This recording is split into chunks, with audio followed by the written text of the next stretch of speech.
Welcome to the Huberman Lab podcast, where we discuss science and science-based tools for everyday life.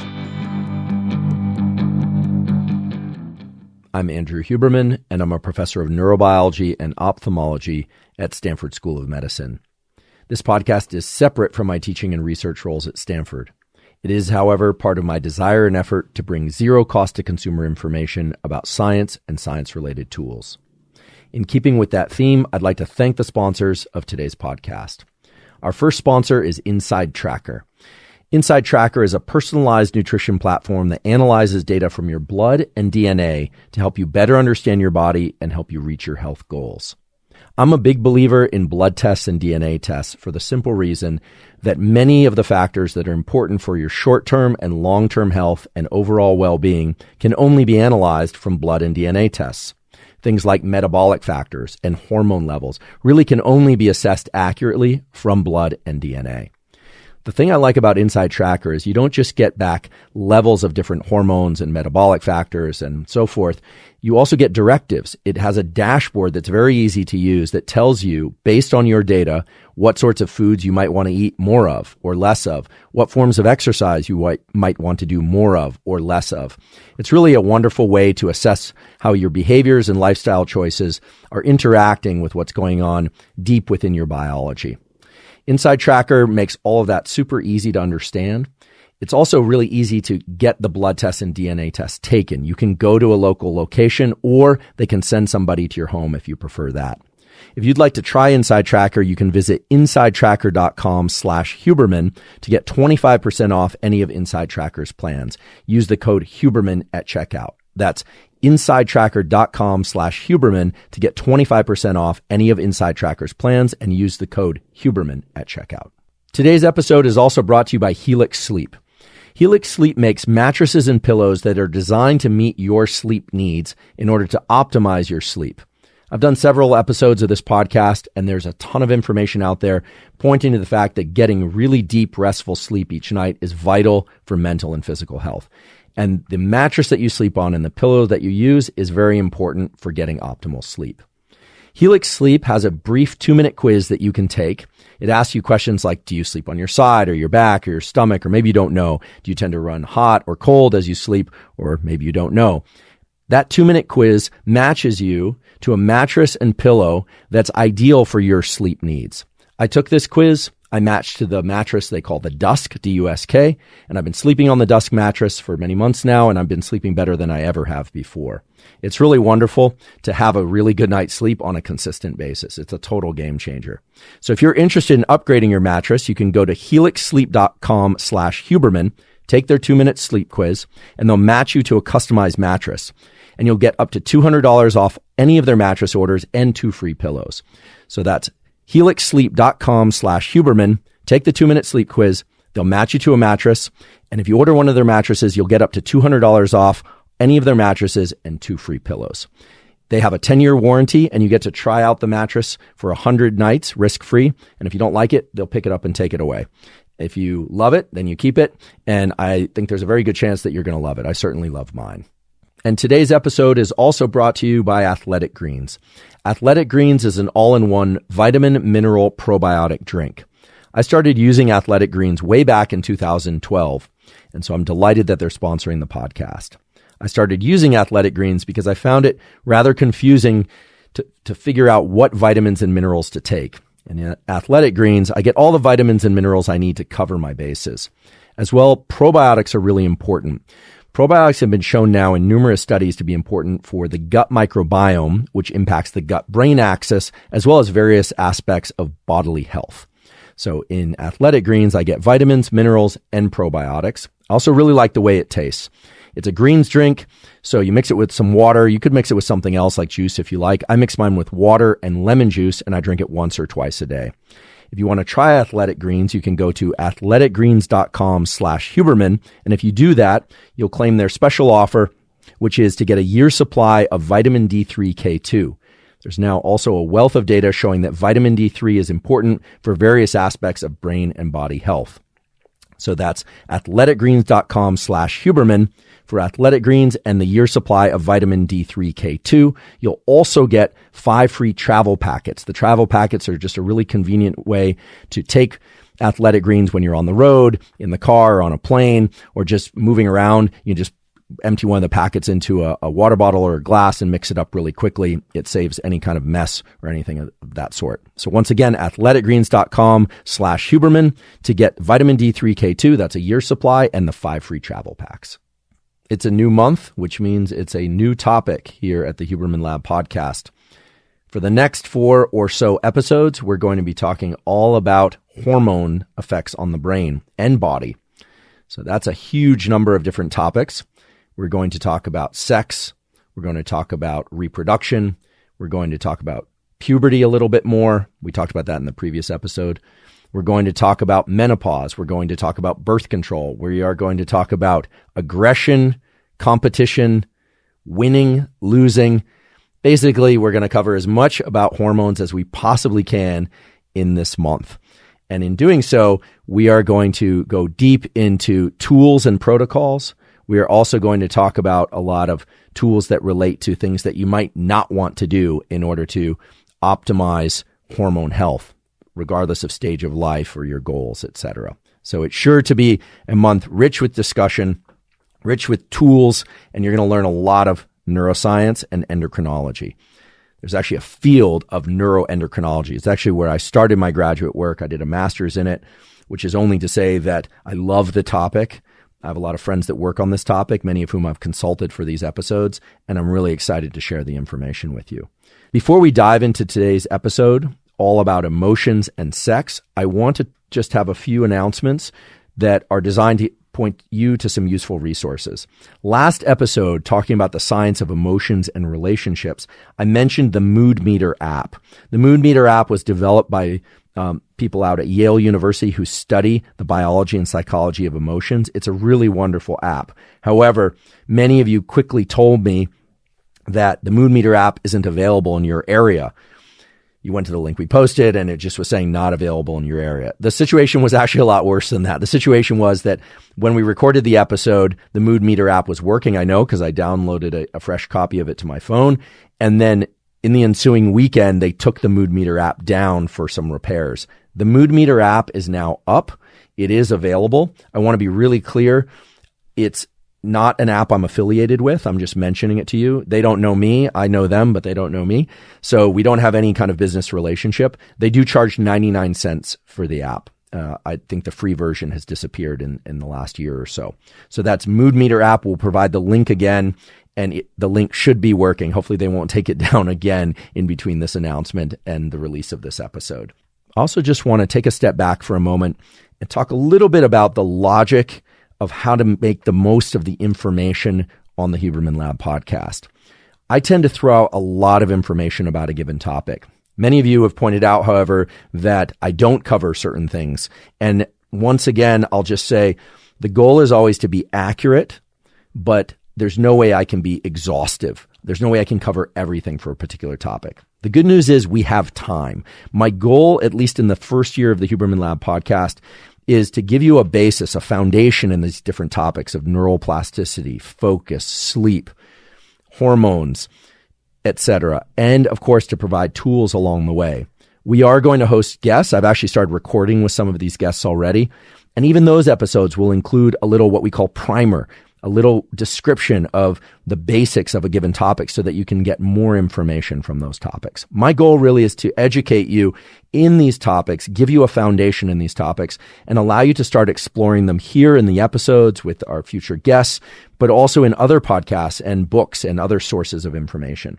So for those of you that are saying it's too much information, I just encourage you to remind yourself that you have a pause button. You can return to it. Everything's timestamped. For those of you who feel it's not enough information, I'm not covering enough, just know that this is just the beginning. We intend to do this for a very long time, and we will be thorough over time. So thanks for your patience, and please be patient with yourselves. There's no reason why you have to digest all the information in one swoop. The other thing is that I've been told both that I speak too fast and speak too slow. So there's a wonderful solution to this. If I speak too fast or too slow, you can adjust the speed in YouTube. If you're listening in a different format, I think you also can adjust the speed of playback. So that's something that wouldn't be possible in the classroom, but you may find useful. And then last but not least, I want to point people again to this NSDR, non-sleep deep rest protocol that the folks over at Made For have put out as a free resource. It does, as many of you pointed out, bear resemblance to things like yoga nidra, other forms of meditation. But what we've done is we've stripped out intentions or any kind of the verbiage related to what some people might perceive as kind of related to the yogic community or specific to kind of new agey type techniques, not because we don't like yoga nidra. In fact, I've done yoga nidra daily for almost the last, 8 years of my life. I love yoga nidra, but sometimes the complicated language can be a separator and can discourage people from taking on these protocols that are extremely useful. So NSDR is intentionally generic. It's designed to bring you into a state of deep relaxation through a combination of breathing and body scan. There's the YouTube script over at Made For, which is linked in the caption. And many people find that they prefer that to scripts like Yoga Nidra scripts where they're doing intentions and they're hearing a lot of unusual language around the process. This is just very basic, and I hope you'll enjoy it. And if you prefer the more typical Yoga Nidra scripts, then go with those. There are many of them available on the internet and elsewhere.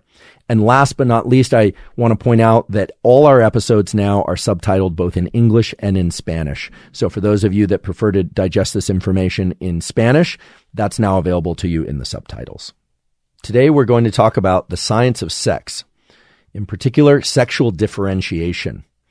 Now, that's a complicated topic because sex is both an adjective, a noun, and a verb, depending on the context. Today, we're going to talk about the hormonal effects and the neural effects of particular events that happen during development and how those guide adolescent and adult behavior, including sexual preference. It's an area that's fascinating and for which there are actually very solid textbook findings. So textbook findings means that there are many studies that have been aggregated over decades that point to what we now know to be absolute truths in terms of how hormones affect brain development, how the brain impacts hormonal development, and how those interact to control behavior, for instance. We are also going to talk about reproduction, the verb sex. And of course, sex, the verb, can also be carried out independent of reproduction. It's not always, in particular in humans, just to produce offspring. So that's going to be covered in the next episode, but you absolutely need to understand the information in this episode in order to make sense of the information in the next episode. So today we're going to explore hormones, what they are, how they work, what leads to masculinization or feminization of the brain and body. I'll just throw out one really interesting fact that perhaps most of you didn't realize, that hormones have direct effects on the body. Most people know that because there are hormone differences and sex differences in bodies in terms of genitalia and body hair, distribution of body hair, etc. But there are also effects of hormones on the brain directly. And believe it or not, there are also effects on the spinal cord, on the neurons and structures within the spinal cord that impact in a very direct way what sorts of behaviors are possible. So it's a fascinating area. You might notice I'm going to go a little bit more slowly through this topic than I normally do. I want to be extremely careful with my language. Some of these topics, some of you may be thinking, are extremely sensitive, right? And of course, any discussion about sex and reproduction is a sensitive one, but today we're just talking about the biology. We're not getting into the cultural constraints or the cultural dialogue. What we're trying to do today is really get to the biology, the physiology, the endocrinology, and the behavior. So let's start by talking about what hormones are, just to remind you, and what they do. Hormones, by definition, are a substance, a chemical that's released in one area of the body, typically from something we call a gland, although they can also be released from neurons, but they're released often from glands that travel and have effects both on that gland, but also on other organs and tissues in the body. And that differentiates hormones from things like neurotransmitters, which tend to act more locally. So that's important. A hormone is a substance secreted at one location in the body, travels, and has impact on things elsewhere in the body. Examples of tissues that produce hormones would be the thyroid, the testes, the ovaries, etc. And then, of course, there are areas of the brain like the hypothalamus and the pituitary, which are closely related to one another and release hormones that cause the release of yet other hormones out in the body. So we're going to cover all this. If you don't know anything about endocrinology, you're still going to be able to understand today's discussion. And we're going to start with a discussion about what hormones actually do to create this thing that we call masculinization or feminization. So let's start with development. Sperm meets egg. Everything that happens before that is a topic of the next episode. But sperm meets egg. This is mammalian reproduction. And that egg starts to duplicate. It starts to make more of itself. It makes more cells. And eventually some of those cells become skin. Some of those cells become brain. Some of those cells become muscle. Some of those cells become fingers. All the stuff that makes up the brain and body plan.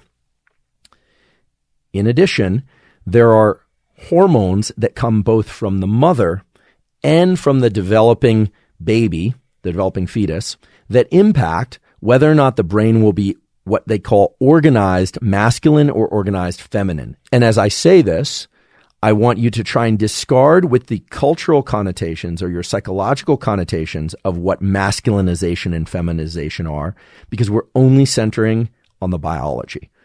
So typically, people have either two X chromosomes, and the traditional language around that is that person is female, right?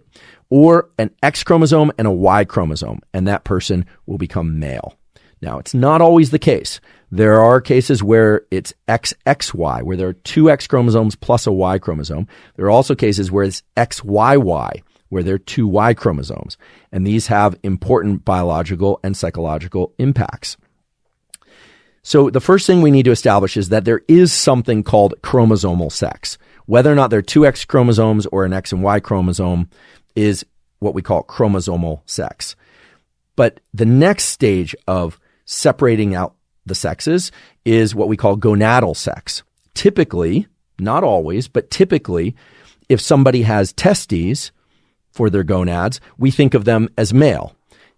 And if somebody has ovaries, we think of them as female. Although that's not always the case either. But let's just explore the transition from chromosomal sex to gonadal sex, because it's a fascinating one that we all went through in some form or another. So this XY that we typically think of as promoting masculinization of the fetus, we say that because on the Y chromosome, there are genes, and those genes have particular functions that suppress female reproductive organs. So on the Y chromosome, there's a gene which encodes for something called Mullerian inhibiting hormone. So there's actually a hormone that's programmed by the Y chromosome that inhibits the formation of Mullerian ducts, which are an important part of the female reproductive apparatus. That's critical because already we're seeing the transition between chromosome, Y chromosome, and gonad. And other genes on the Y chromosome promote the formation of testes. So there are genes like the SRY gene and other genes that promote the formation of testes, while they also inhibit the formation of the Mullerian ducts. So the transition from chromosomal sex to gonadal sex is a very important distinction. It's kind of a fork in the road that happens very early in development while fetuses are still in the embryo. Now, what's interesting as well is that just because there's a Y chromosome that can suppress Mullerian duct formation, and there are other genes on the Y chromosome that promote testes development, the placenta itself is an endocrine organ. I think most people don't know this, but the placenta is an endocrine organ. As well, the mother, which of course is carrying the fetus, has an adrenal gland which can produce testosterone. There are instances, for example, where a mother has either a tumor or for some other reason is secreting large levels of testosterone while carrying a fetus that is XX, and that leads to what we would call masculinization of certain aspects of the fetus. Typically, that would be enlarged clitoris. There are also some examples of other phenotypes on the body that are created even though it's a purely XX chromosomal baby. So we have to distinguish between chromosomal sex, gonadal sex, and then there's what we call hormonal sex, which is the effects of the steroid hormones, estrogen and testosterone and their derivatives, on what we call morphological sex, or the shape of the baby and the human and the genitalia and the jaw and all these other things. And so it actually is quite complicated. So, it's a long distance from chromosomes to gender identity, and gender identity has a lot of social influences and roles. This is an area that right now is very dynamic and in the discussion out there, as you know. But just getting from chromosomal sex to what we would call gonadal sex and hormonal sex and morphological sex involves a number of steps. So today we're going to talk about those steps.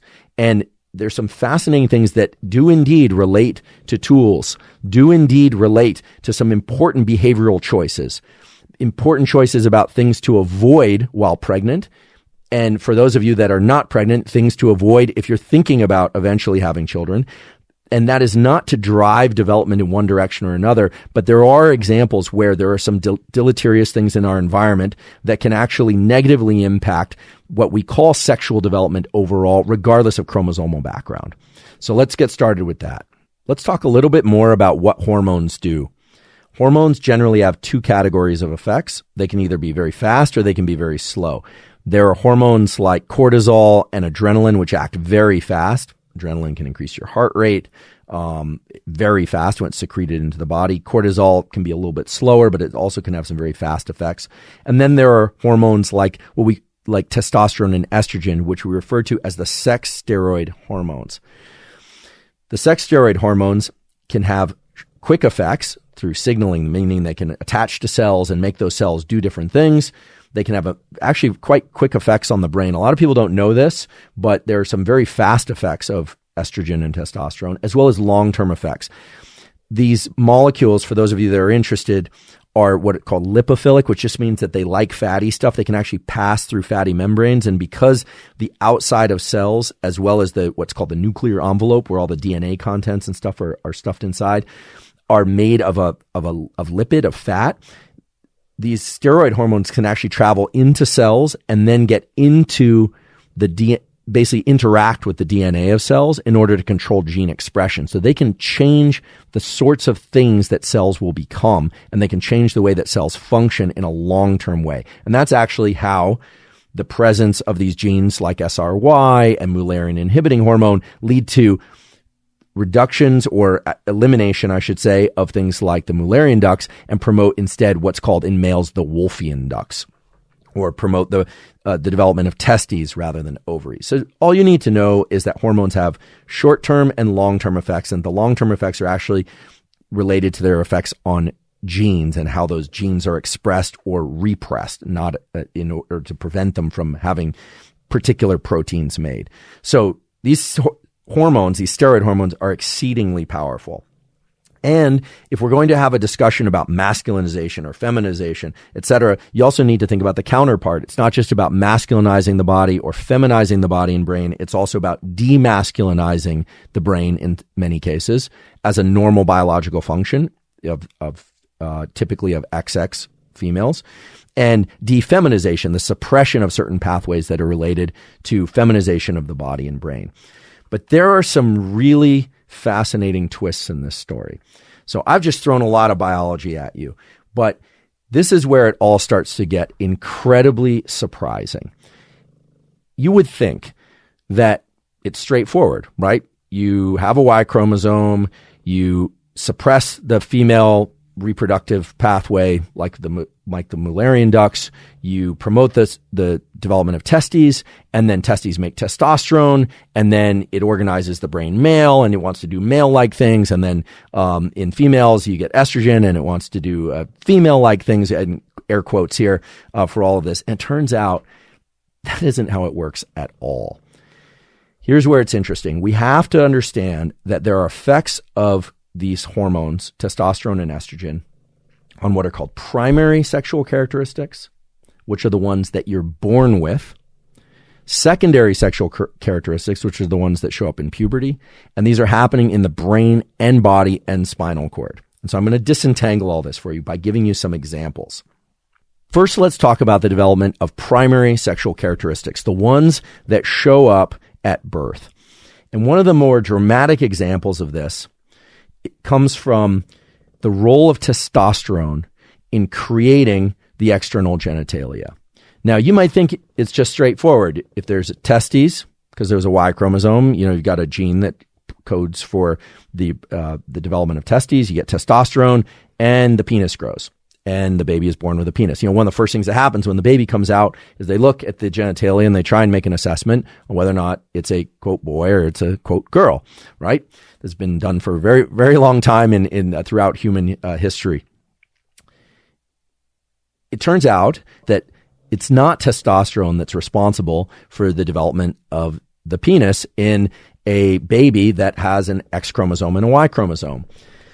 It's a different androgen. Androgen is just a category of hormones that includes testosterone, but testosterone is converted in the fetus to something called dihydrotestosterone. And that's accomplished through an enzyme called 5-alpha reductase. Now, dihydrotestosterone has important effects later in life too. We will talk about those. In fact, if you just want to know, dihydrotestosterone is what we would call the dominant androgen in males. It's responsible for aggression. It's responsible for a lot of muscular strength. It's involved in beard growth and male pattern baldness. We're going to talk about all of that. But dihydrotestosterone has powerful effects in determining the genitalia while the baby is still in the embryo. So there's testosterone that's made, and that testosterone gets converted by this enzyme, 5-alpha reductase, in a little structure called the tubercle. That tubercle will eventually become the penis. So you say, okay, straightforward. This testosterone is converted to dihydrotestosterone, and then if there's dihydrotestosterone, it controls penis growth. And indeed, that's the case. So that's a primary sexual characteristic. That baby will then grow up, and later, during puberty, there will be the release of a molecule. I talked about this last episode called kisspeptin, Kisspeptin, kisspeptin, which will cause the release of some other hormones, gonadotropin-releasing hormone, luteinizing hormone, will stimulate the testes to make testosterone. So in puberty, testosterone leads to further growth and development of the penis, as well as the accumulation of or growth of pubic hair, deepening of the voice, all the secondary sexual characteristics. Okay? So dihydrotestosterone creates what we would call the typical masculine phenotype for primary sexual characteristics, and produces testosterone, produces secondary sexual characteristics during puberty. There's a very interesting phenomenon that was published in the journal Science in the 1970s, for which now there's a wealth of scientific data. And this relates to a genetic mutation where 5-alpha reductase, the enzyme that converts testosterone to dihydrotestosterone, doesn't exist. It's mutated in a way in a genome that it doesn't exist.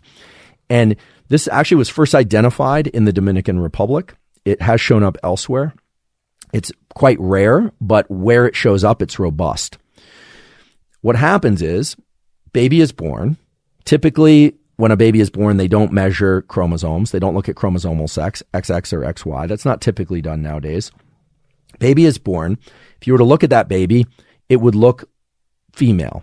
There would be very little or no external penis. And so people would say, it's a girl, and they might, have the celebration, it's a girl. And I guess now they call them gender reveal parties or something like that. I don't know about this. But anyway, they would reveal the baby would reveal its external genitalia simply by being there and being naked when it's born. It has nothing to do with gender. It has to do with genitalia and sex. That baby would be born.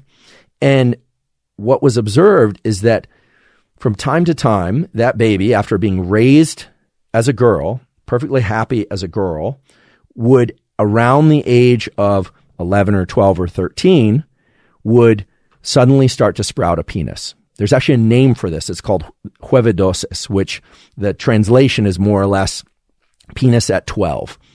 And as strange as this might sound, it makes sense if you understand the underlying mutation. What happens in these children, these huevidosis, is that the child is born, it has testes which are not descended, so up in the body, they're not making a lot of testosterone early on. They weren't able to convert testosterone to dihydrotestosterone because they lack this enzyme 5-alpha reductase. As a consequence, the primary sexual characteristic of external male genitalia, penis, doesn't develop. And then what happens is the baby grows up as a young child, essentially is treated as a girl. Generally, they report being pretty comfortable as girls, although not always.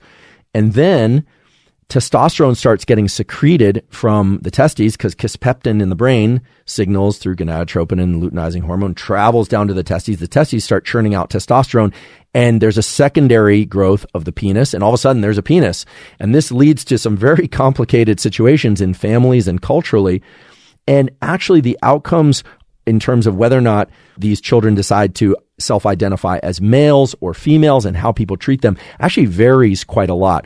There's actually been a kind of an adopting of a third category of sex and gender in these huevadosis in order to just offer them the opportunity to explore not just what would be a typical kind of girl or woman or boy or man phenotype, but something in between, something that some people call intersex, although intersex and pseudohermaphroditism is actually a separate thing altogether. So it's fascinating, and the point here is that dihydrotestosterone, not testosterone, is responsible for this primary growth of the penis, and that testosterone later is involved in the secondary sexual characteristics, deepening of the voice, etc. Now, this is where the information gets even more interesting and applies to essentially everybody. You might think that testosterone, because it masculinizes the body in the secondary sexual characteristic way, and because dihydrotestosterone, another androgen, masculinizes the primary sexual characteristics, the growth of the penis early on, that testosterone must masculinize the brain. And there are, in fact, aspects of masculinization of the brain and body that are independent of genitalia. Now, it might be obvious to some of you, but some people probably don't realize that. Yes, indeed, the brain has receptors for testosterone. It also has receptors for estrogen. But the fascinating thing is that if you look at the brains of people that have Y chromosomes and that have testes and that make testosterone, and you look at the brains of people that don't have Y chromosomes or testes and therefore make far less testosterone in general, what you realize is that the cells in the brain that differ between what I'll call males and females, but between XY and XX, have receptors for testosterone, but the masculinization of the brain is not accomplished by testosterone. I want to repeat this. The masculinization of the brain is not accomplished by testosterone. It is accomplished by estrogen. Testosterone can be converted into estrogen by an enzyme called aromatase. This is vitally important to understand. Testosterone can be converted into estrogen by something called aromatase. I'll give an example of where this happens later in life to just illustrate the principle and really embed it in your mind. During puberty in boys, XY chromosome individuals, it's not uncommon for there to be transient or sometimes long-lasting breast bud development. Testosterone goes up during puberty for the reasons we talked about before, and some of that testosterone gets converted into estrogen by an enzyme called aromatase. Aromatase is made by several sources in the body. One of the main sources is body fat, so it can make a lot of aromatase. Sometimes you'll even see a fairly dramatic breast development in males during puberty. Sometimes it's transient, sometimes it's not. The other place where you see this is in athletes and bodybuilders that take a lot of anabolic steroids, that take high levels of androgens. So they'll be taking testosterone at supraphysiological doses. Sometimes, not always, they will convert some of that testosterone into estrogen, and they'll get what's called gynecomastia, which is the development of male breast tissue. Sometimes they'll get it cut out surgically. Other times they'll start trying to take estrogen blockers in order to try and suppress it, or they'll try and block prolactin. It's a topic that we're going to get into in more detail. But what's important here is to understand that testosterone can be converted into estrogen by aromatase. Aromatase is not just made in body fat. There are neurons in the brain that make aromatase and convert testosterone into estrogen, and it is testosterone converted into estrogen. In other words, it's estrogen that masculinizes the XY individual, that masculinizes the brain. And this has profound effects on all sorts of things, on behavior, on outlook in the world, etc. But I think most people don't realize that it's estrogen that comes from testosterone that masculinizes the male brain, the XY brain, not testosterone, nor dihydrotestosterone. So I just want to mention some tools. You might be asking yourself, how could tools possibly come up at this stage of the conversation where we're talking about sexual development and we're talking about the differentiation of tissues in the body? Well, this is true both for children and parents and adults.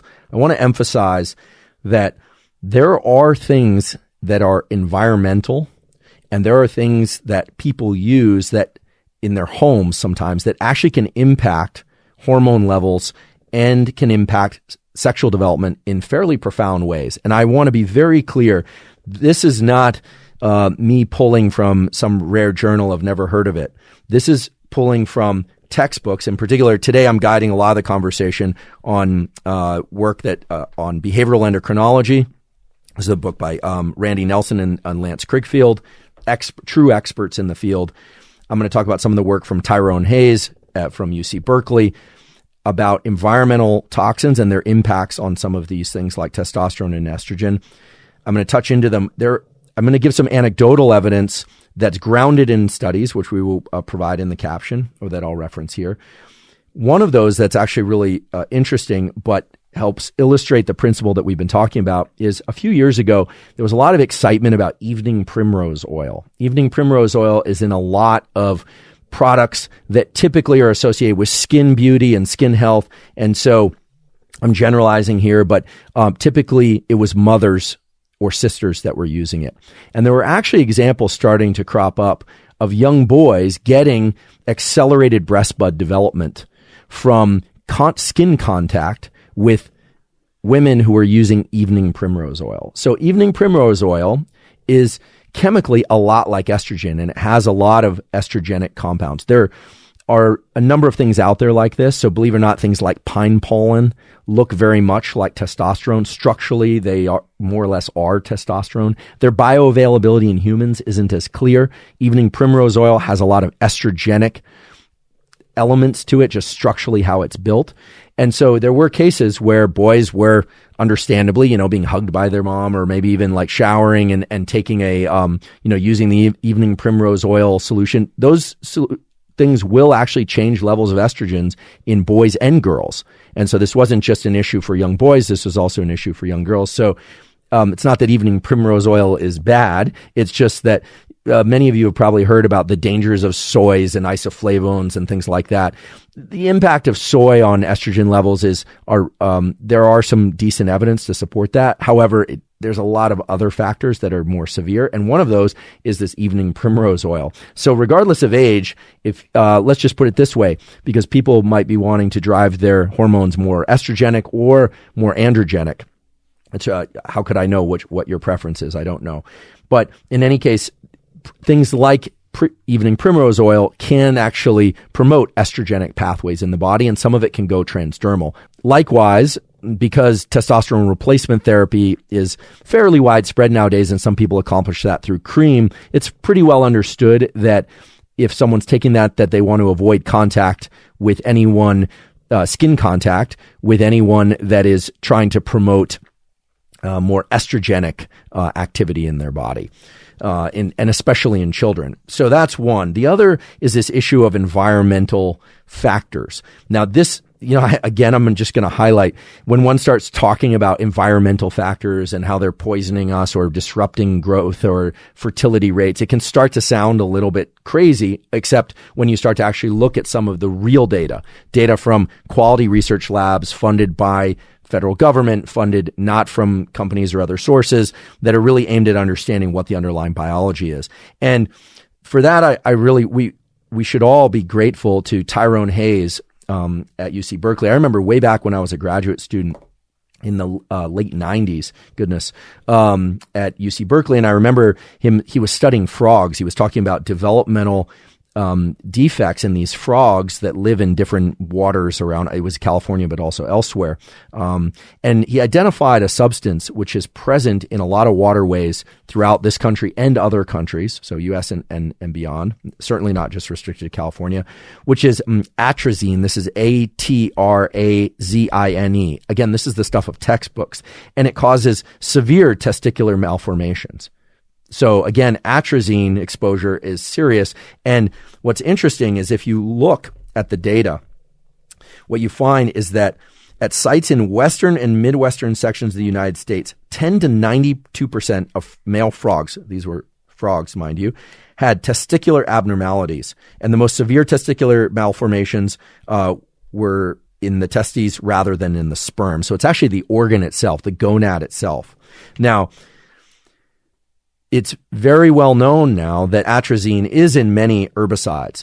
And so, whereas I would say in the 80s and 90s, the discussion around, herbicides and their negative effects was considered kind of like hippy dippy stuff, or the stuff you hear about at, your local community markets and these kind of new agey communities. Now there's very solid data from federally funded labs at major universities that have been peer reviewed and published in excellent journals, showing that indeed many of these herbicides can have negative effects, primarily by impacting the ratios of these hormones in either the mothers or in the testes, altering the testes of the fathers, or direct effects on developing young animals and potentially humans. And so you ask, well, what about humans? Frogs are wonderful, but what about humans? So here are the data on what's happening. This isn't all going to be scary stuff. We're also going to talk about tools to ameliorate and offset some of these effects. One would be cautious with evening primrose, as well as testosterone creams, depending on whether or not you want to be more androgenic or estrogenic, depending on your needs. But across human populations, sperm counts are indeed declining. Okay, so in 1940, the average density of human sperm was 113 million per milliliter of semen. That's how it's measured. How many sperm per milliliter of semen? In 1990, this figure has dropped to 66. So it went from 113 million per milliliter to 66 million per milliliter in the United States and Western Europe. So it's not just a U.S. thing. Researchers also estimated that the volume of semen produced by men has dropped 20% in that time, reduced sperm count per ejaculation even further. So between 1981 and 1991, the ratio of normal spermatogenesis has decreased from 56.4% to 26.9%. So there's a lot that's happening primarily because of these herbicides that are in widespread use to reduce sperm counts. And these are going to have profound effects, not just on sperm counts, but on development, sexual development at the level of the gonads and the brain, because you need testosterone to get you dihydrotestosterone for primary sexual characteristics. You need estrogen that's come from testosterone to masculinize the brain. And of course, we're not just focusing on sperm and testosterones. You, of course, also know that many of these herbicides are disrupting estrogens in a similar way, or are leading to hyperestrogenic states, which might explain why puberty is happening so much earlier in young girls these days. So there are a lot of things that are happening. Now, does this mean that you have to run around and neurotically avoid anything that includes things like atrazine, and should you be avoiding all kinds of herbicides? I don't know. That's up to you. But it does seem that these have pretty marked effects in both the animal studies and in the human studies. You can open up a textbook like the endocrinology textbook and find things like vinclozolin.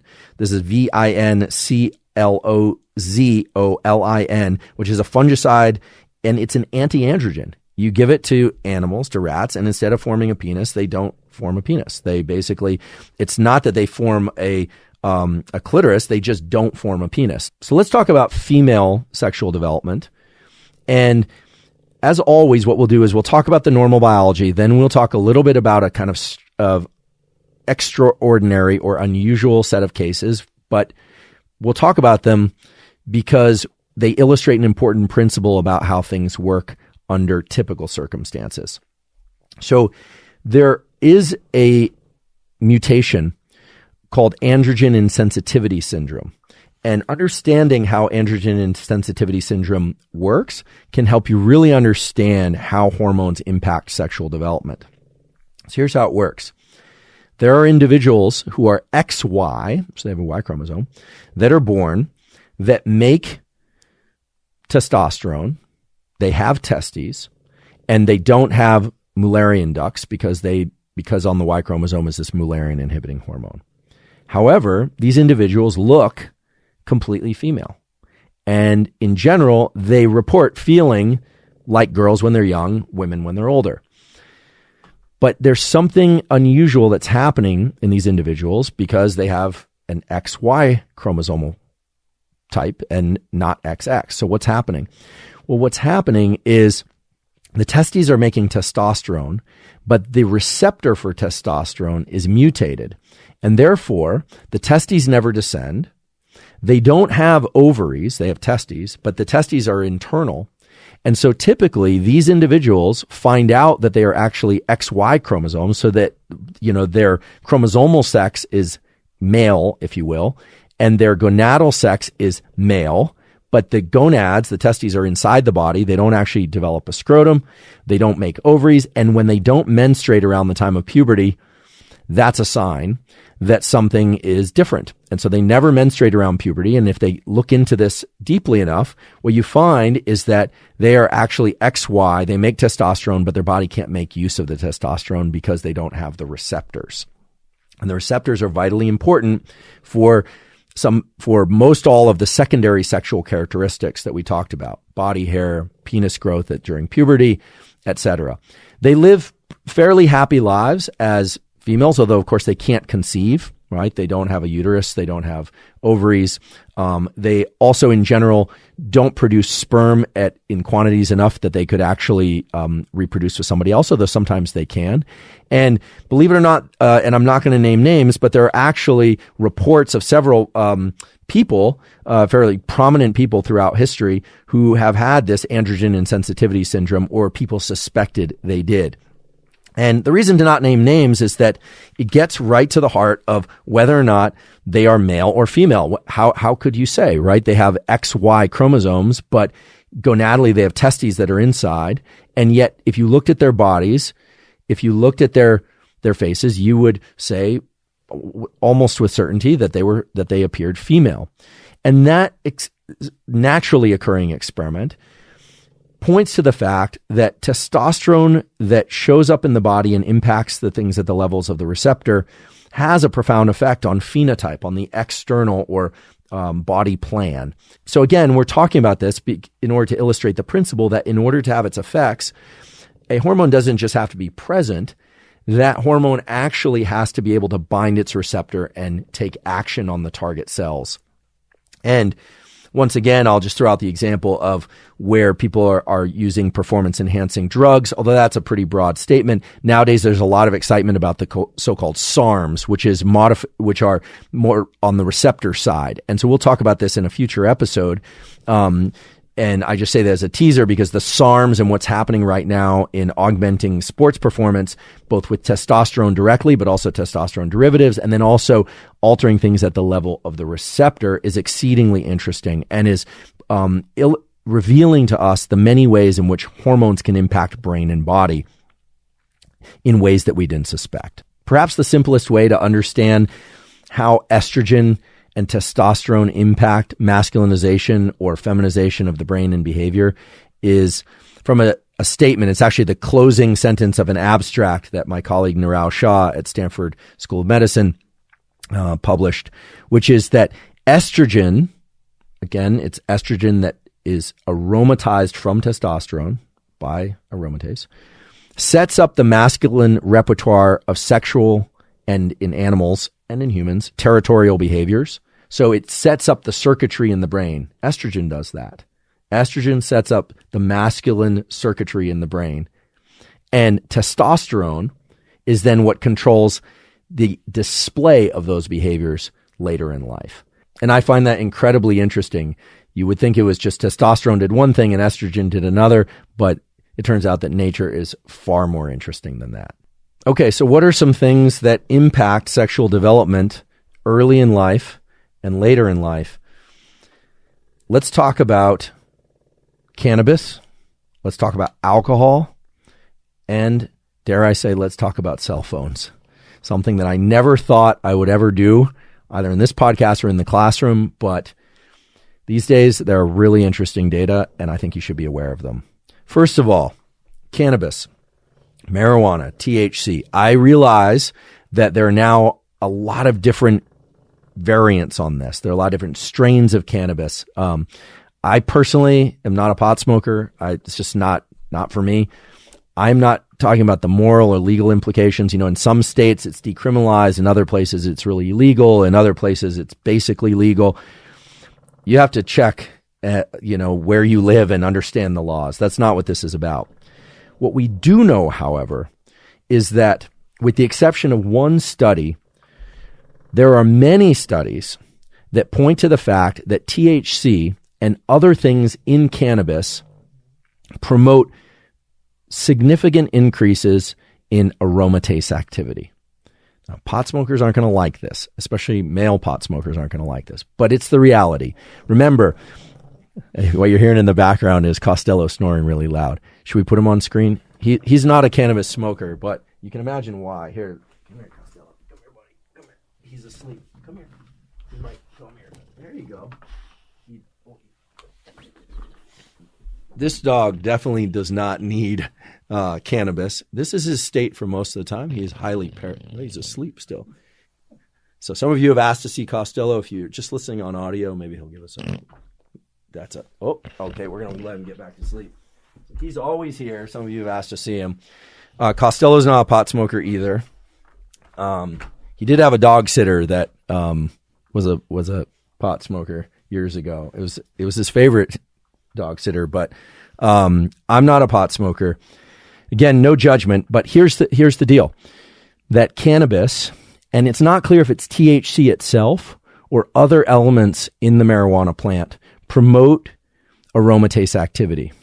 Now, this has been observed anecdotally where pot smokers have a higher incidence of developing something I mentioned before, gynecomastia, breast bud development, or full-blown breast development in males.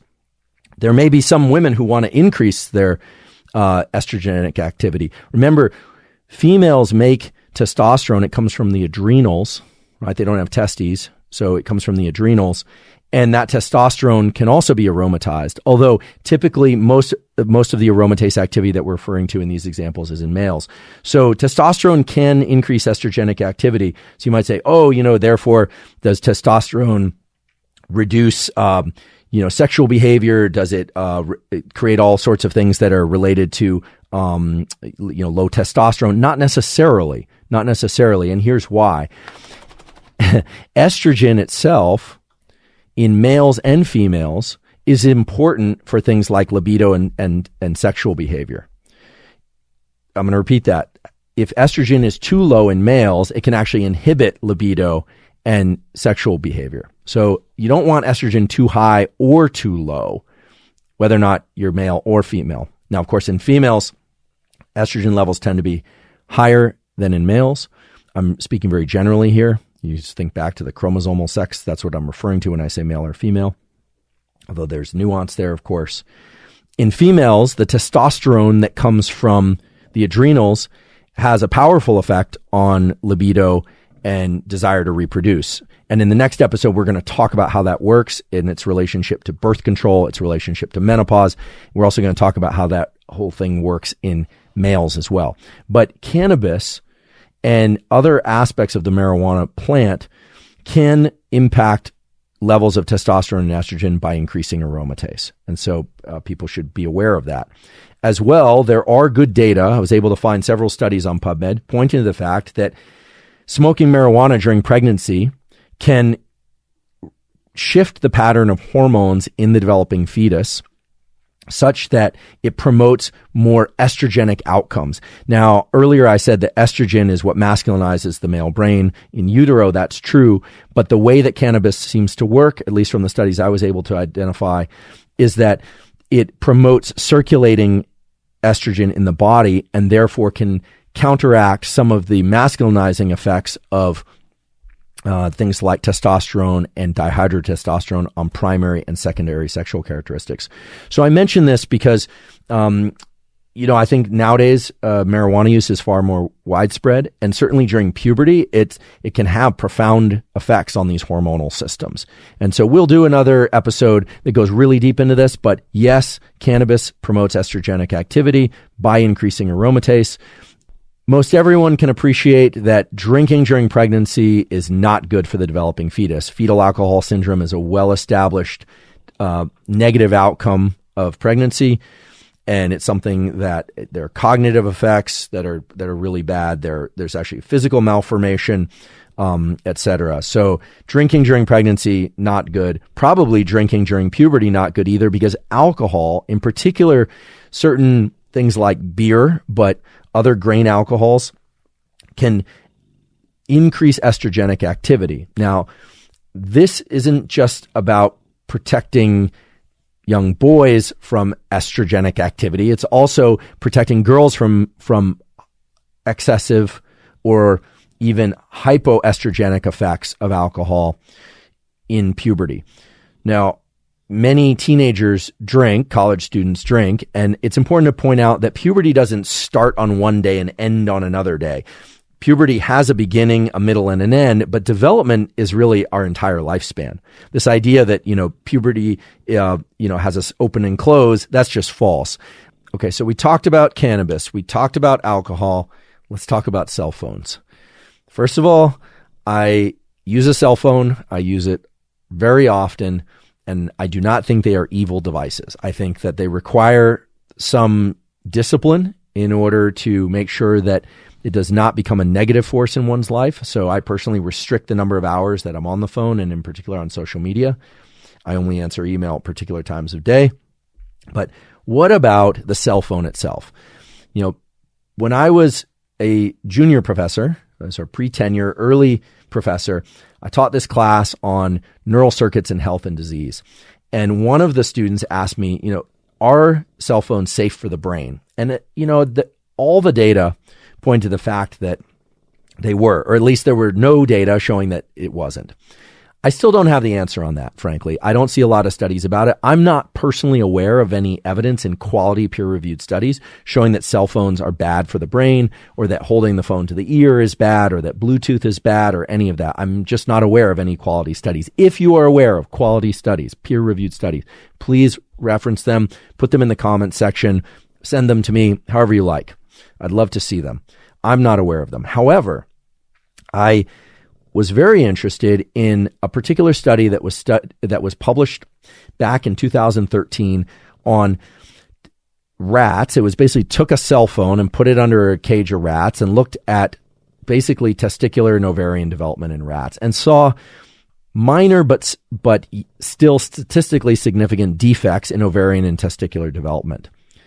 Since then, and now returning to the literature, I've seen an absolute explosion of studies, some of which are in quality journals, some of which are in what I would call not blue ribbon journals, identifying defects in testicular and or ovarian development by mere exposure to cell phone emitted waves. Let's just call that. We don't know what they are. And this sounds almost crazy, right? Anytime somebody starts talking about EMFs and things like that, you kind of worry, like, is this person okay? But look, the literature are pointing in a direction where chronic exposure of the gonads to cell phones could be creating serious issues in terms of the health at the cellular level and in terms of the output. So the output for the testes would be sperm production. Swimming speed in sperm is an important feature of sperm health. In the ovaries, it would be estrogenic output, how regular the cycles are. So in animals, the cycles are a little bit different than in humans. They don't have a menstrual cycle. They have an estrous cycle, which is generally around 4 days. I think that it's fair to say, based on the literature, that there are effects of cell phone emitted waves on gonadal development. The question is, what is the proximity of the cell phone to the gonads? Now, I've taken the literature as I observe it, and then, of course, we'll point you to in the captions. And I don't like to have my cell phone on and in my pocket. I'm well past puberty, but nonetheless, some of these effects were seen in adult animals. There are effects now that have been demonstrated in humans, so let's just talk about a couple of those effects. So a paper published in the journal Clinical Biochemistry from Eskander et al.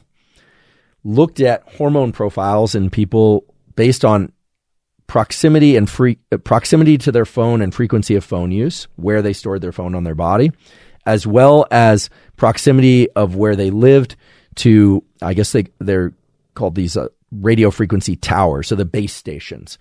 And they were looking at effects of radio frequency radiation, RFR, on human hormone profiles. And they show significant decreases in cortisol. You might say, well, that might be good, but you need that morning cortisol bump in order to wake up. Morning cortisol is good. But also thyroid hormones were significantly reduced. Prolactin in young females, that's definitely concerning. And testosterone levels in males and females. And so there are now quite good data showing that being close to the phone too much of the day, and how close is an interesting question, or living near one of these base stations apparently can have effects on hormone profiles. And when you see a study like this, one should always ask, well, what are the other things that could also have effects on these hormone profiles, right? Because you could imagine that if you ran the same study of people that live close to a waterway or close to a highway where there's a lot of exhaust from buses and cars, you might see similar effects. So you have to take these sorts of studies with a grain of salt. But I think it's very interesting. And given that the last time I looked into these data were way back when I was a junior professor, and there was like one or two studies that I could find. One of the studies pointed to increases in testosterone in rats where they had close proximity to these radio frequency radiation waves. And then in the other case, it showed decreases in testosterone. So there really wasn't any conclusion to take away from that. Now there's pretty impressive amount of data pointing to the fact that there are effects of these things on hormones. I don't know what to do with that information. I'm not going to stop using my phone, but in light of the work from Tyrone Hayes and others looking at sperm counts and looking at the decrease in testosterone levels and sperm counts and fertility over the last 20, 30 years, perhaps it's not surprising. Although there again, cell phones and smartphones have really been in prominent use mostly within the last 10 or 11 years. And so it's hard to explain all of those declines simply on the basis of cell phone use.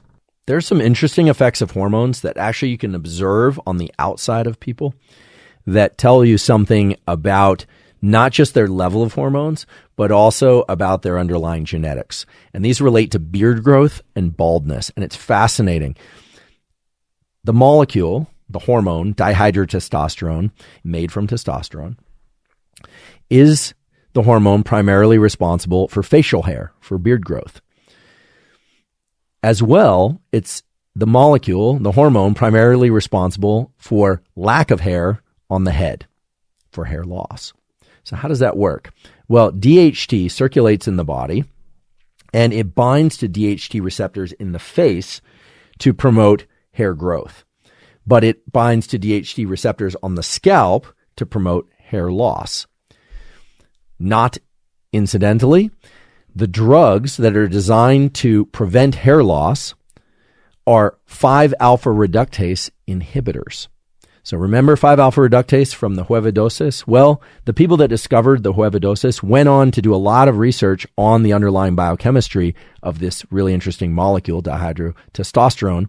They identified 5-alpha reductase, and 5-alpha reductase inhibitors are the basis of most of the anti-hair loss treatments that are out there.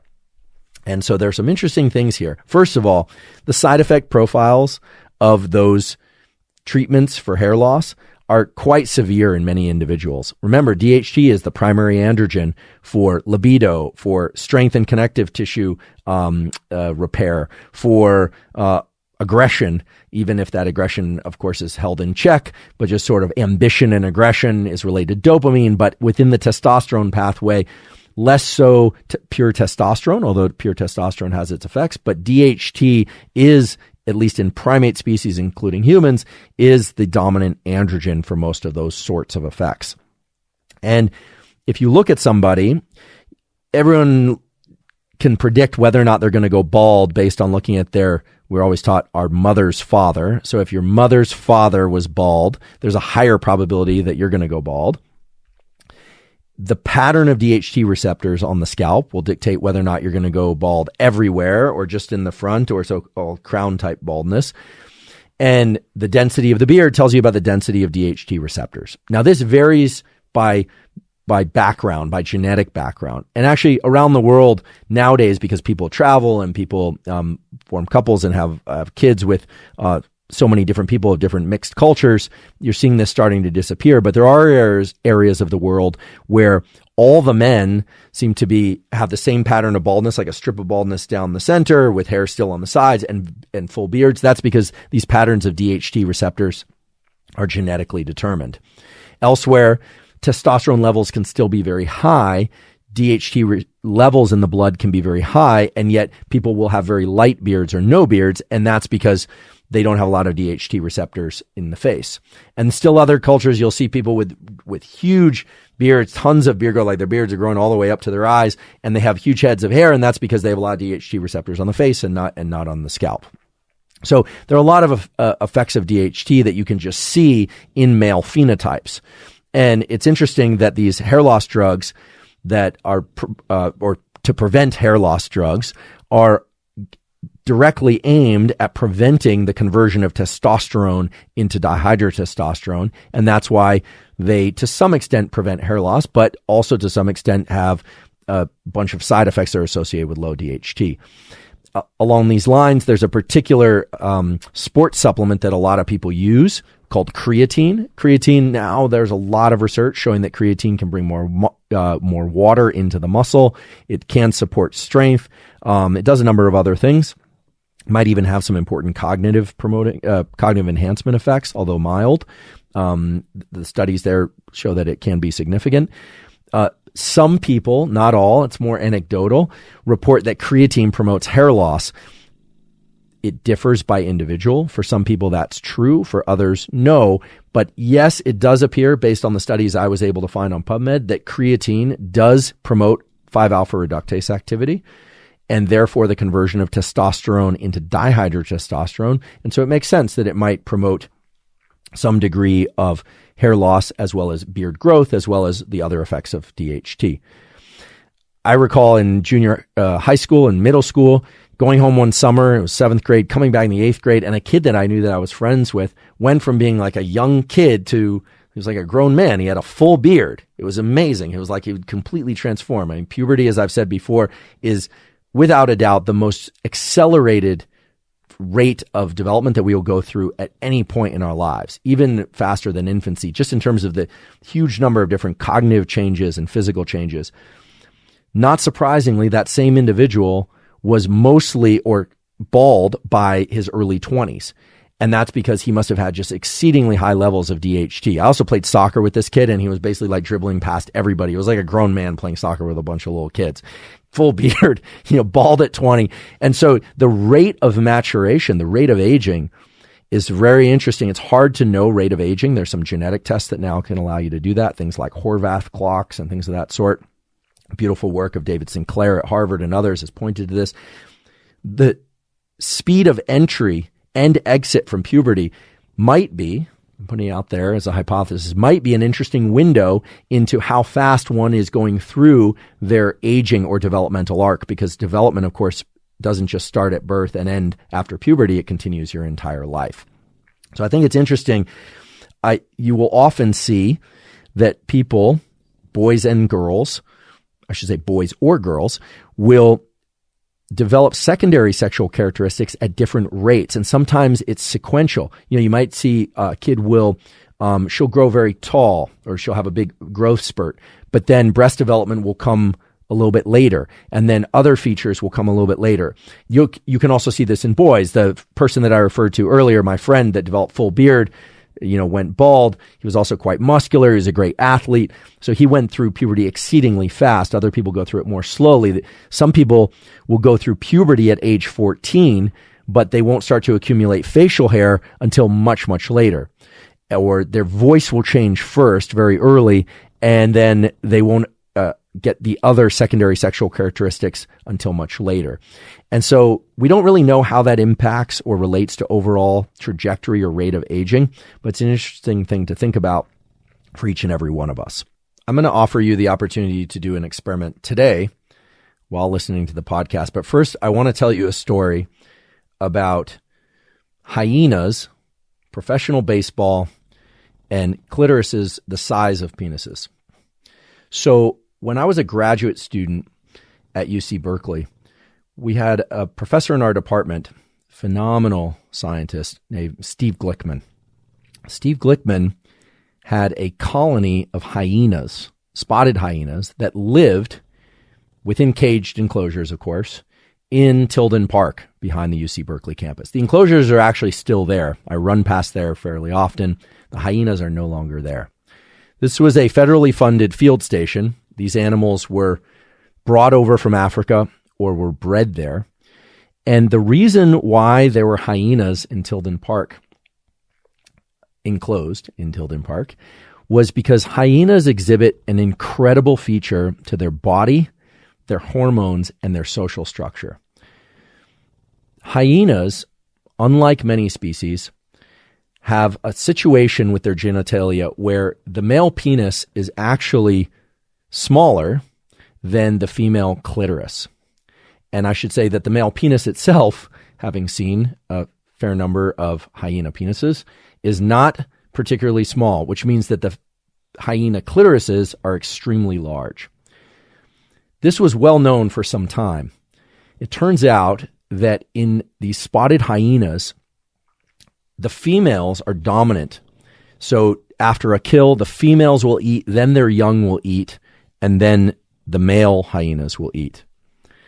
As well, when the female hyena gives birth, she gives birth not through the vaginal canal that we're accustomed to seeing, but through a very enlarged clitoris-like phallus, although it's not a phallus, it's a clitoris, and it literally splits open. So many fetuses die during the course of hyena development and birth.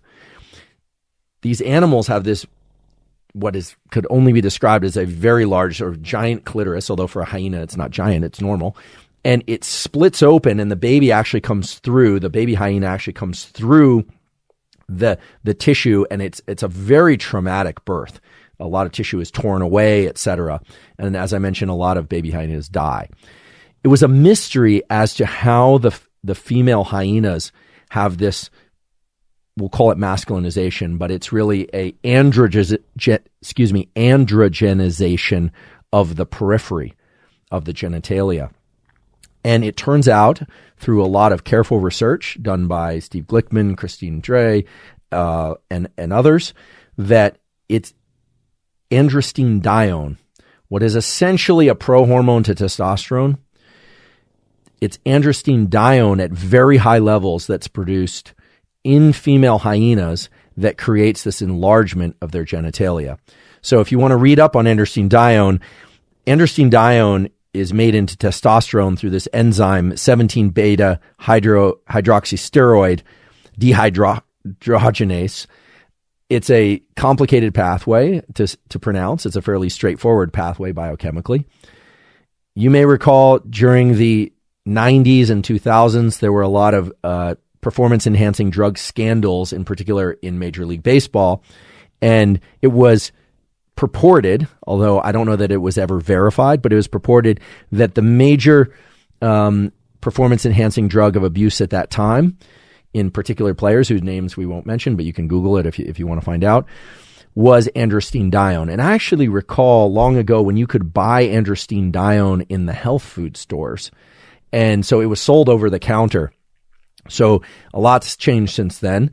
But it's interesting that these hyenas with these highly androgenized genitalia accomplish that through high levels of androstenedione in the females. Now, if that's unusual, what might be even more unusual is that a graduate student that I was working with at the time, alongside, we didn't share research, her name was Nicola Sipka.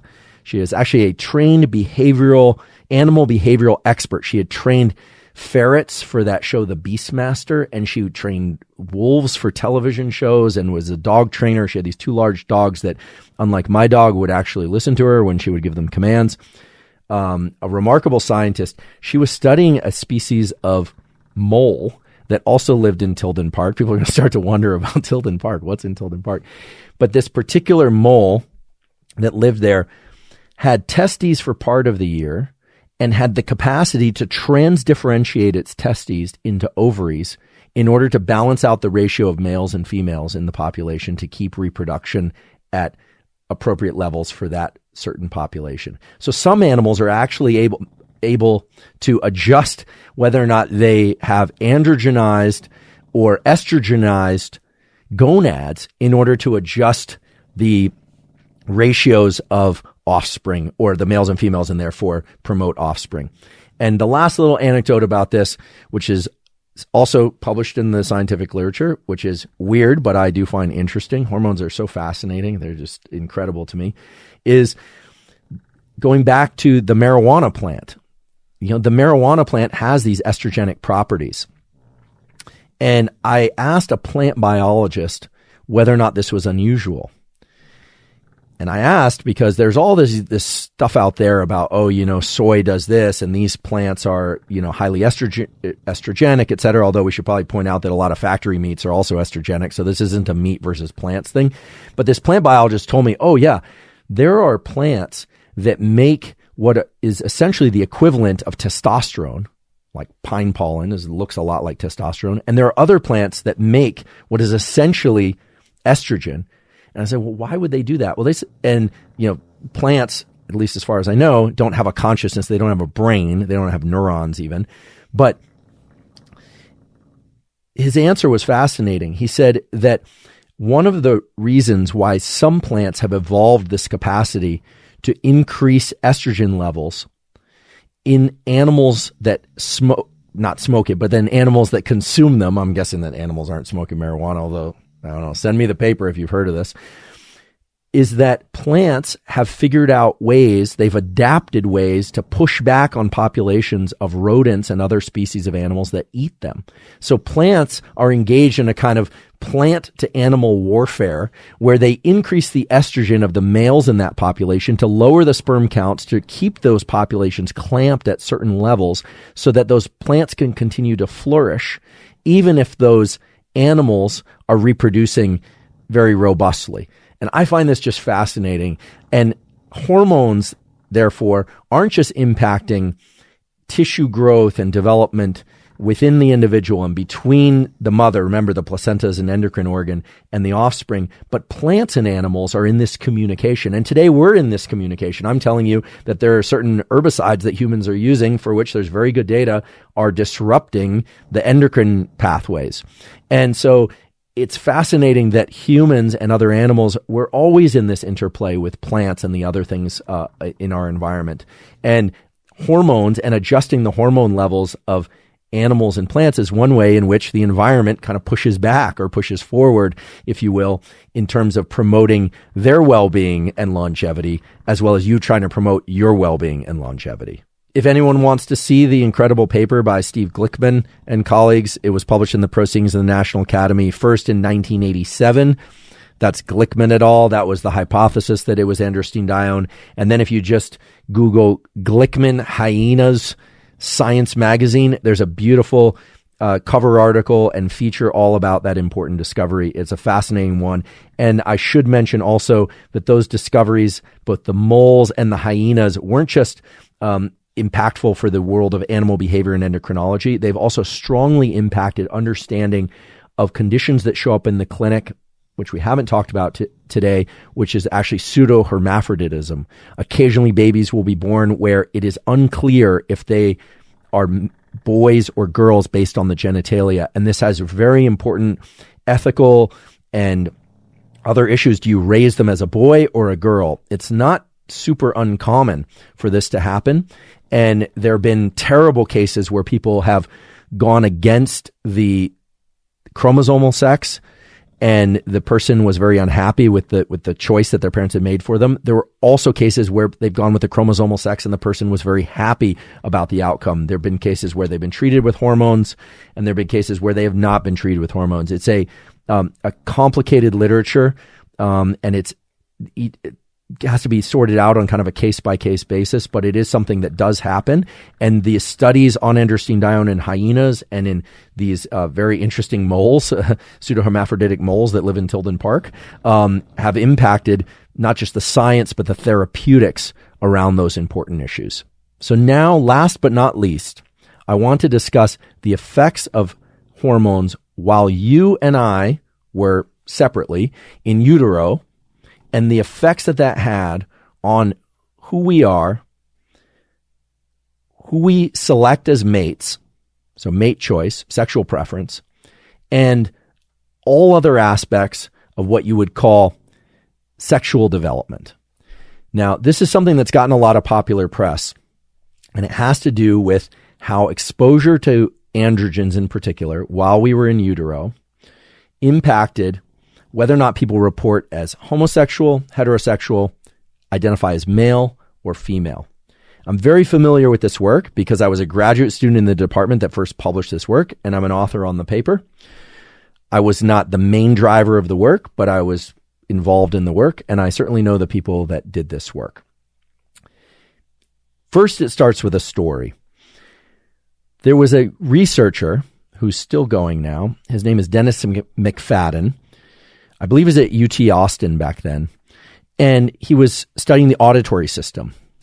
And people would come into his clinic and he would, or his laboratory, and he would look at hearing, and he would explore different aspects of what they call the psychophysics of hearing and understanding hearing thresholds and frequency thresholds. And he made several observations. And those observations were that young males tended to have what are called autoacoustic emissions more often than young females did. Autoacoustic emissions, as the name suggests, are the ears actually making sounds. Now, these sounds have to be picked up by a special apparatus because they can hear into that frequency, but it turns out that your ears don't just take sound waves and convert them into these things this thing we call hearing, but they also, in some cases, make sounds. So your ears are making sounds. Strange, right? So it turns out that there's a sex difference in autoacoustic emissions. Turns out also that people that self-report as lesbians, they also have autoacoustic emissions significantly more than females that don't self-report as lesbian. And Dennis noticed this and published this, and it was an important discovery because it was one of the first discoveries that that pointed to the fact that there are sex differences in biology that are independent of sex. I mean, this is hearing and autoacoustic emissions. And just to really illustrate what the former problem was and why this study was so important, a lot of people had explored, for instance, whether or not homosexuals had lower testosterone, for instance, in males. And actually, the result often was the opposite, that gay men or men that self-report as gay often had much higher testosterone. And those studies then became controversial because people said, well, sexual behavior can relate to testosterone, et cetera. And so it became very controversial. And then there were some studies that attempted to look at the equivalent phenomenon in people that self-report as lesbian or self-report as heterosexual. And so it became very complicated. But this was an identification of a phenomenon, autoacoustic emissions, that was independent of anything that had to do with sexual or even social behavior. 1998 rolls around, and I'm a graduate student at UC Berkeley, and a guy by the name of Mark Breedlove, kind of an ironic name given that he worked and still works on sexual dimorphism in the brain and in the spinal cord and nervous system. And Mark, who's a phenomenal scientist, comes running down the hall. I'll never forget this. And he said, give me your hands. I was like, he said, give me your hands. And he pulls out a ruler and he starts measuring my fingers. And he takes down a couple measurements and then he goes away. And I'm like, what was that? Well, I was in a course that Mark was teaching at that point. And soon after, we did a study that Mark directed, exploring the finger length ratios, and I'll explain what those are, of males and females and people that self-reported as homosexual or heterosexual. So let's just get to the basic, what we'll call sex differences first. These are averages. I want to point out, anytime you get into this kind of topic, people are, assume it's causal, but it's not causal. These are averages that I'm about to report. It is the case that the ratio of what's called the D2 to D4 digit. So the D2 is your index finger. So your thumb is D1, then D2 would be your index finger that you would point with. Middle finger is D3, which you whatever with. And then D4 is the so-called ring finger. Okay, and D5 is the pinky. It is the case that the D2 to D4 ratio is greater in self-reported females than it is in males. What does that mean? It means that digit D2 and D4 are more similar in length in females than in males, and the effect is particularly, pronounced on the right hand, although not always. Okay? And it does not have to do with handedness. This D2 to D4 difference has to be measured correctly. You can't just look at somebody's hands and say, their ring finger and index finger are very similar, and therefore they are female or they were exposed to very little testosterone in utero. You can't look at somebody and see that their index finger is much shorter than their ring finger and say, they must have been exposed to a lot of androgen. You have to actually measure it, and you have to measure it correctly.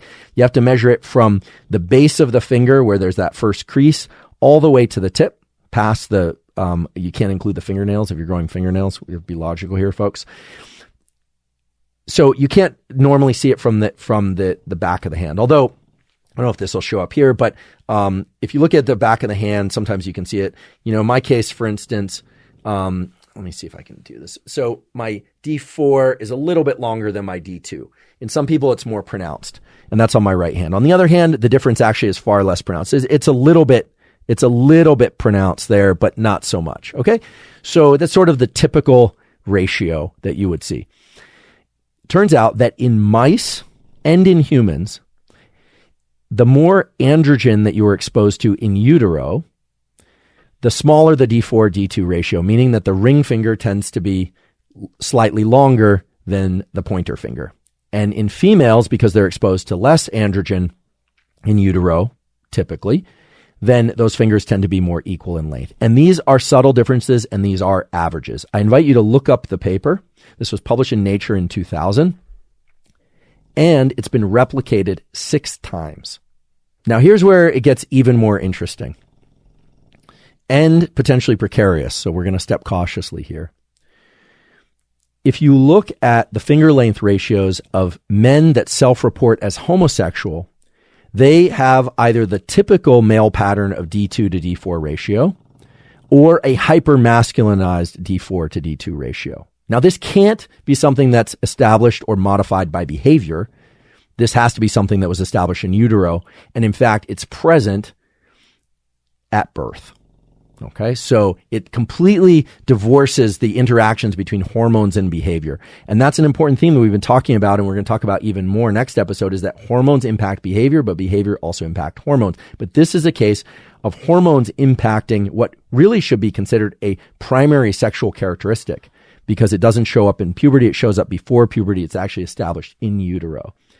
And in people that self-reported lesbians, and I remember going out there and collecting these data with the collaborators on this work. Again, I wasn't the main driver on the work, but I participated in some of the analysis. People that self-report as lesbians also tend to have a smaller D2 to D4 ratio. So this is consistent with the autoacoustic emission study that Dennis McFadden had published, and it points to the fact that early exposure to androgens may have an impact not just on androgenization of the body plan, but also separately on sexual preference. Now, this raises all sorts of interesting questions about biological basis of sexual preference. I'll tell you about another study, a guy named Simon LeVay, who was at UCLA, who trained under Hubel and Wiesel. If any of you remember early episodes on plasticity, David Hubel and Torsten Wiesel, my scientific great-grandparents, won the Nobel Prize for discovery of critical periods for brain plasticity. They defined some of the most important aspects of how we see and brain plasticity. Simon LeVay trained with them, and then Simon went on to discover that in the brains of people that self-report homosexual, there is a brain difference. And the brain difference is in an area called the interstitial nucleus of the anterior hypothalamus. So it's the INAH. And so there are published reports. That was published in Science.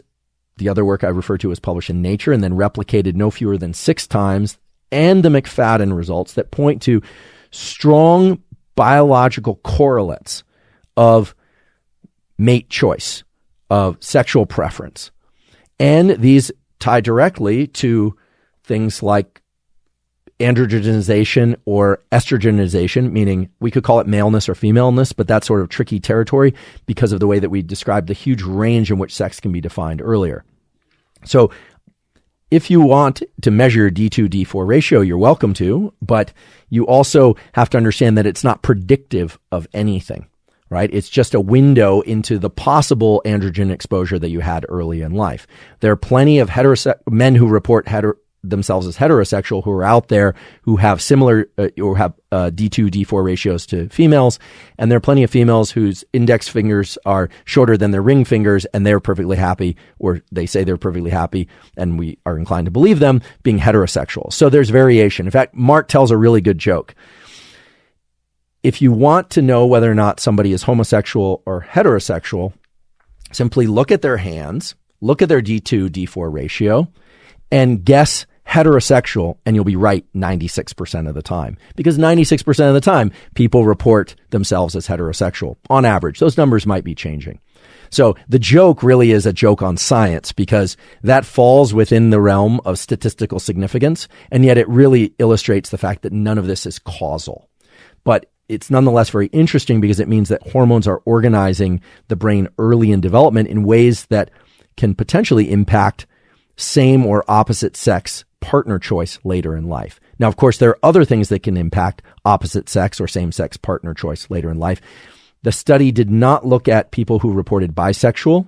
There hasn't been a lot of studies on that yet. One thing that's very interesting, for which there's some good scientific data, but there's also some controversy, is that it appears that the probability of a male human self-reporting as homosexual increases with the number of older brothers that he has. Now, that doesn't mean if you have an older brother, or even if you have 10 older brothers, that you are sure to self-report as homosexual. But statistically, it becomes more likely that somebody will with each successive older brother that they have.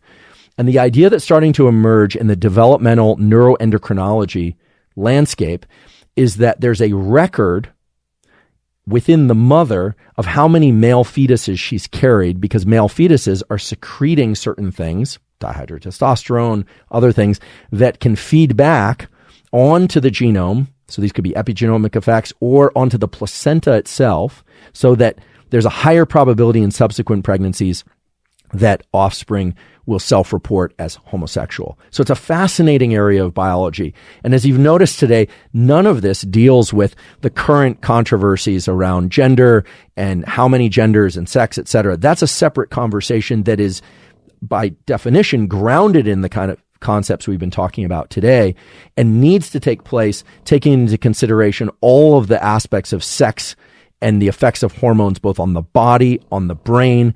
We didn't talk a lot about spinal cord, but we will in the next episode. But we can just say on the brain and the periphery, early effects, late effects, acute effects, meaning effects that are very fast, of levels of hormones going up or down, something that absolutely happens during and across the menstrual cycle, as well as long-term effects, like the effects of these hormones on gene expression. So today, as always, we weren't able to cover all things related to sex and hormones and sexual differentiation or development. There's no way we could. but we have covered a lot of material. We talked about some effects of environmental toxins. We talked about potential effects of cell phone radiation, something I never thought that I would be talking about, especially not in a podcast, but for which there are interesting emerging data. We talked about considerations about evening primrose oil and its estrogenic effects, about creatine and its pro-DHT effects, about cannabis, alcohol, about plants exerting warfare on animals by increasing aromatase, the conversion of testosterone to estrogen. We talked about hyenas with giant clitorises, and we talked about moles that can convert from having ovaries to testicles. And throughout this, Costello has been snoring nonstop. He missed all of it, although he might be learning it in his sleep, for all I know. And I do understand it's a lot of information, a lot of detail. As always, I just want to remind you, you don't have to absorb all the information at once. Next episode, we are going to be talking about the science of sex, the verb, actual reproduction. We're also going to be talking about effects of hormones on various aspects of behavior and ways to modulate hormones through the use of behavior, supplementation. Also, we'll touch on diet and nutrition a bit, and we're going to talk about interactions between those things and behavior as they relate to important themes like sex and reproduction, like workplace performance, like motivation and drive, and even anxiety. There's a very interesting relationship between hormones and anxiety and the desire to explore novelty. So just remember as we go forward that hormones affect behavior and behavior affects hormones, but that doesn't mean that cutting off your index finger will increase your testosterone. Many of you have asked how you can help support the podcast, and we thank you for the question. There are several ways to do that. The first one is to subscribe on YouTube. If you haven't subscribed to the YouTube channel already, please do so. As well, please hit the subscribe button so you're sure not to miss any of the episodes. We do release episodes every Monday, but we also occasionally release short clips in between. As well, if you could subscribe on Apple and or Spotify, that's very helpful. And on Apple, you have the opportunity to leave us up to a 5-star review and to leave a comment. On YouTube, please do leave us comments and suggestions for future episodes. We really appreciate the feedback and we appreciate those suggestions. Also, ask us any questions you have about the material. Those questions help guide our office hours, this discussion about your questions that we hold from time to time, as well as inform future content. Also, if you could tell people about the podcast, please tell your family, your friends, your coworkers, anyone that you think might benefit from the material. That really helps us get the word out. As well, if you're interested in supplements, we've partnered with Thorne, Thorne, and we've partnered with Thorne because Thorne has the highest level of stringency with respect to the ingredients that they put in their products, as well as the precise amounts of those contents. You know, a lot of supplement brands out there claim to have X amount of some supplement, but then when people have measured the amount in capsules and tablets, it's turned out to be very different. Thorne is very precise about this. They partnered with important and stringent institutions like the Mayo Clinic, all the major sports teams. So that's why we partnered with Thorne. If you want to try any of Thorne's products, if you want to see what I take, you can go to Thorne, that's Thorne.com/U/Huberman. And if you do that, you can see any of the products that I take. You can get 20% off any of those, as well as 20% off any of the other products that Thorne makes. So that's Thorne.com/U/Huberman. Please also check out our sponsors. Check out the sponsor links. That's perhaps the best way to support us. And of course, I want to point out that any of the ways that support us, whether or not they are cost-free, like subscribing and leaving comments, or whether or not you're interested in the products that I've referred to, those all help us. And so we really appreciate it. So once again, I want to thank you for embarking on this journey through neuroscience and today neuroendocrinology with me. And as always, thank you for your interest in science.